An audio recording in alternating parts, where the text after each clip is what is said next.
he's not a spring chicken. And he played a few games on loan last year at Salford, didn't he? So he's got some decent Super League experience, I think, already.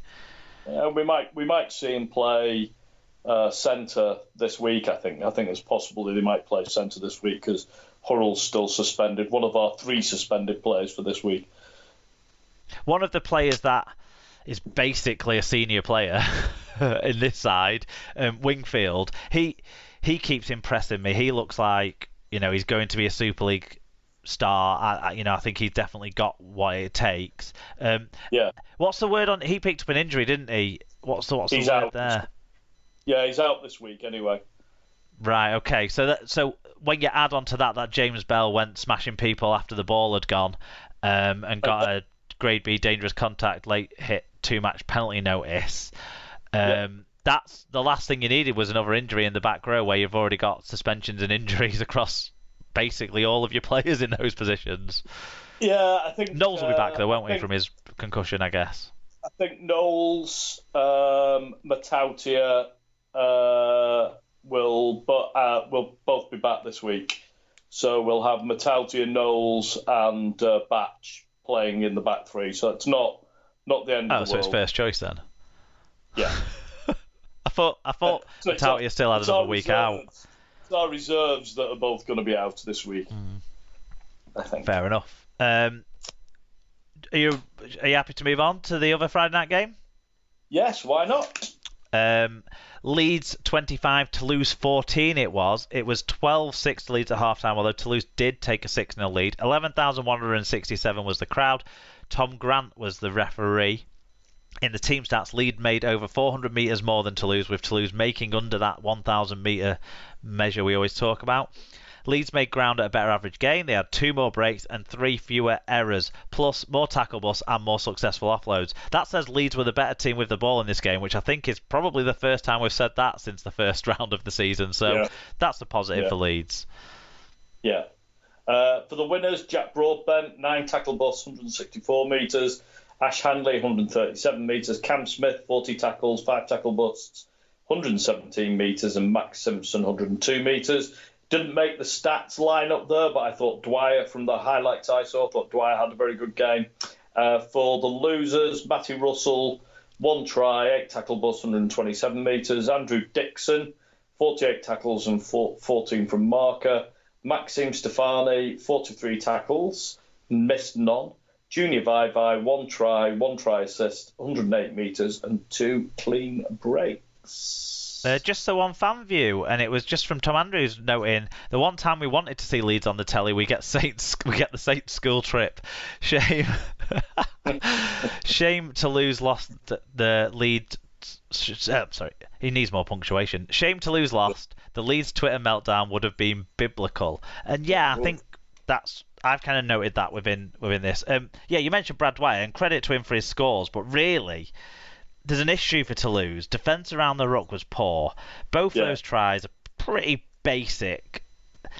We've seen it a few times already from Toulouse as well. My mind goes back to in round 2, I think, the Warrington game when Darryl Clark did something similar, and they just can't defend well enough. It's all great being entertaining to watch and stuff like that, but there needs to be a balance between that and being able to win games, and they can't defend well enough to find that balance for me at the moment. I mean, line defense is a very basic thing that you've got to get right to compete in Super League. If you can't defend your line, you're not going to win many games, and Toulouse do struggle with that. Still, I am going to give credit to Dwyer because whilst the line defence wasn't brilliant, I think he did very well, and he was sharp. He looked very sharp, I thought, from throughout the game.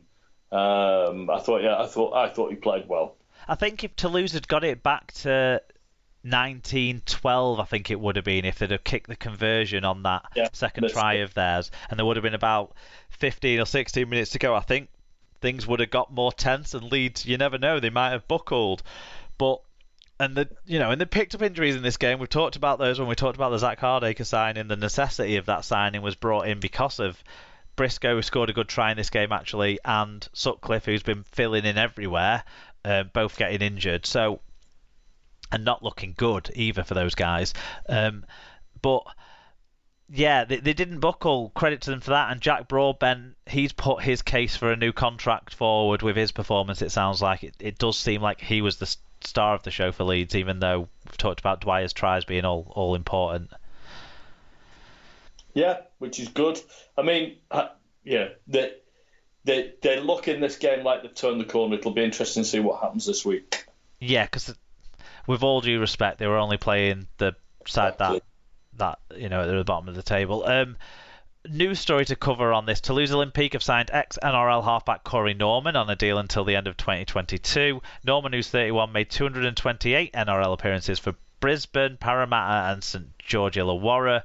Prior to announcing his retirement from the sport in December last year, he'd fallen out of love with the game. However, he's now made a dramatic U-turn, and will link up with the Super League newcomers. Credit to Love Rugby League, by the way.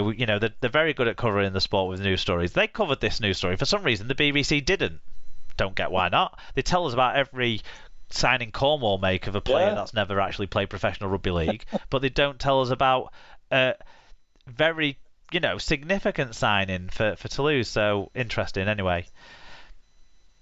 Yeah, and let's hope he's able to bring his considerable experience and skill to bear for Toulouse, because I mean, in losing Corella and they've clearly lost some of the top talent. So it'll be very helpful for them in the battle against the drop. Yeah, he's a good caliber of player. Hopefully, he's been keeping up on his own fitness after he's not been with a club and since the end of last year. In terms of caliber of individual, maybe Carsten hints at that, because he says, "Smooth Corey in the France. They must have a good supply of the good old nose beers." Not quite sure what that means, but look, Norman's had the odd off-field issue. I don't know if that not the only Australian to come over to do that either. I don't know if that's contributed to him falling out with the game last year. And I think if you're a sort of creative player who's not really into the hard work side of the game, then maybe one of the best coaches you can go and play for to rediscover your love of the game is Sylvain Hules. So let's see. It's certainly something they need. They need 2 or 3 more, but it would have been a great signing for them to have made in February. Let's hope it still is an impactful signing for them to be making in April. Yeah, I hope so. Moving on, Saturday, Hull KR 32, Wakefield 10. It was 16-0 to Hull KR at half-time. I think it got to 24-0 before Wakefield started scoring, so game over early doors. 7,058 were there. Aaron Moore was the referee. And Hull KR won big on the numbers. 454 metres at 1.7 metres per carry batter average gain, with 9 breaks to 3, plus a 3.3% better team tackle success rate. That is comprehensive, and maybe says they should have won by more. Wakey went under 1,000 metres. And for the winners, Kane Linnett, 2 tries, 140 metres. Lachlan Coote, who really looks like he's starting to enjoy playing again there now. 1 try, 2 try assists, 136 metres, 2 clean breaks. Ryan Hall, 1 try assist, 128 metres. Ben Crooks, 1 try assist, 6 tackle butts, 125 metres and 2 clean breaks. For the losers, nobody made the stats roundup. Tom Andrews said, won at a canter. Wakey didn't threaten and only scored when the game had gone. Some tired bodies from a grueling Easter period, especially after the 100-year-old edge. Even Ryan Linnett and Rowan Mills very impressive. Going to be some tough choices in the halves when Mikey is back. Ryan's nutmeg try was especially nice. And Wakey White says, really not sure what's gone wrong at Wakey. I mocked Wyatt earlier in the season for having a powder puff pack, but without Fafita we simply can't seem to get a foothold in games. Then when we do get the ball, we have to try and make things happen, but come up with knock-ons or forward passes instead. Very frustrating afternoon. They do seem to have hit a bit of the buffers. I mean, they had those 2 brilliant results against Wyatt, and then since then it's been very hit and miss, hasn't it, really, for Wakefield? I think the emotional come down after the positive positives of those performances, followed by being in the Wigan game in the Cup until half-time. Then Wigan really did hammer home that second half. Like I said at the time, I think it was the most complete half that Wigan had put in all season. I think the emotional come down from that has been as then carried through the tiredness, the physical come down. Then you then have through the Easter period. I think they need a reset of the break that they're going to get in a couple of weeks' time. Will really help Wakefield get back on track. Is what I would expect to see. But you're right. Yeah, there's questions, maybe a bit of soul searching, but they've got some time to do that in a couple of weeks' time. Yeah. Ethan Ryan's nutmeg, yeah, both Ethan Ryan tries were good skill. I would say the offload from Crooks was better play than Ryan's own little dribble kick, because I think there was an element of luck as much as judgment in that. I don't think he necessarily thought it would come out. Although we've seen him do some similar things when he was at Bradford. He did that like kick round the back of his leg one time, didn't he? Similar thing when he was at Bradford. So maybe he did mean it, but yeah, good skill either way on both those two tries.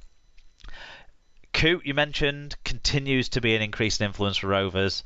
It looks like he's enjoying playing again now, which is good. Yeah.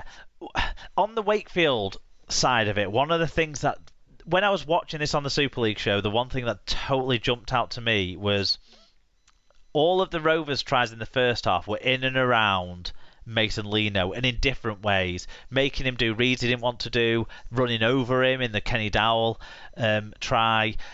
I think Mason Lino's a top player. He's very smart. He's got a really good step. He's got a great kicking game. But is he an issue defensively? I've not seen enough of him to conclude that that is a defensive weakness. But because I've seen him put some hits in as well. But I think if he wants to step up a level, and there's no reason why he shouldn't be in the conversation for Samoa for the World Cup. But to be in that side, he needs to improve his defence. I agree with that. It's not the first time this year I've been, I've noted that I think it's lateral movement that he seems to have a problem with. Players are able to catch him flat-footed, and have gone round him before. I think.